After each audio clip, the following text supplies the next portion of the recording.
Mapagpalang araw mga kaibigan at katropa, November 16 taong kasalukuyan ay naganap ang pinaka-boring na boxing fight sa kasalukuyan sa pagitan ni Shakur Stevenson at Edwin De Los Santos.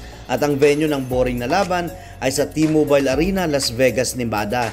Nanalo sa laban si Shakur Stevenson via unanimous decision at sa kanyang panalo, isa na siyang 3-division world champion. Ang puro iwas at takbo at yakap na style na pinakita na laban ni Shakur Stevenson ay hindi nadiskartihan ni Edwin De Los Santos at naging resulta ito sa CompuBox history. Ang 40 landed punches out of 316 punches thrown ni Edwin De Los Santos ay ang tinawag the fewest punches in 12-round fight in CompuBox 38 years history. Si Shakur Stevenson naman nagpakawala ng 206 punches, ang tumama ay 65 punches lamang.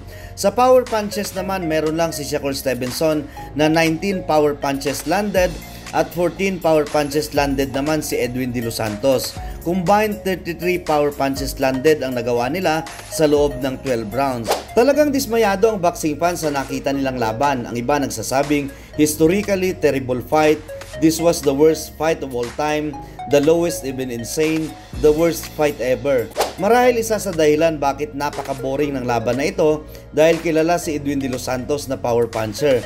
Sa 16 niyang panalo, 14 dito ang kanyang pinabagsak. Kaya siguro mas naging running man si Shakur Stevenson na dati ng running man. Samantala, nagbigay naman ng komento si Ryan Garcia patungkol kay Shakur Stevenson na ayon kay Ryan Garcia, isang arugante itong si Shakur Stevenson sa kabila ng kanyang poor performance kontra Edwin De Los Santos.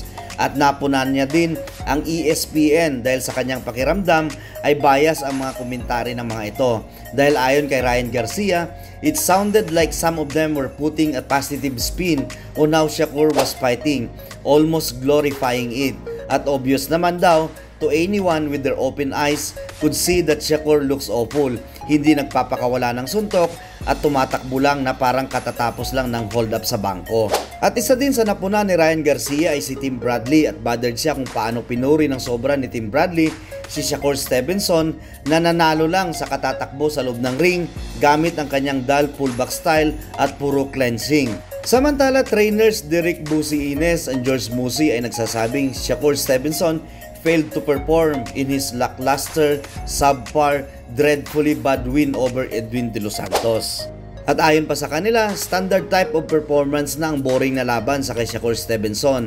Kaya lang naging malala at napaka-boring itong huling laban niya dahil magalaw itong si Edwin De Los Santos, hindi katulad ng mga nauna niyang mga nakalaban na stiff pag lumalaban.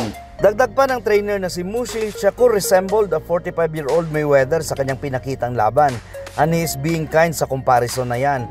Added insult to the injury, mas malala daw talaga itong si Stevenson dahil even at Mayweather's worst din nila nakitang lumaban si Mayweather poorly.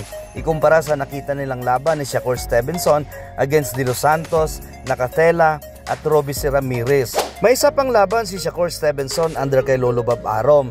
I-renew pa kaya siya ni Lolo Bob Arum matapos ang kanyang pinakita sa kanyang huling laban? Ano ang inyong opinion mga kaibigan at katropa? Ito ba ang worst fight ever?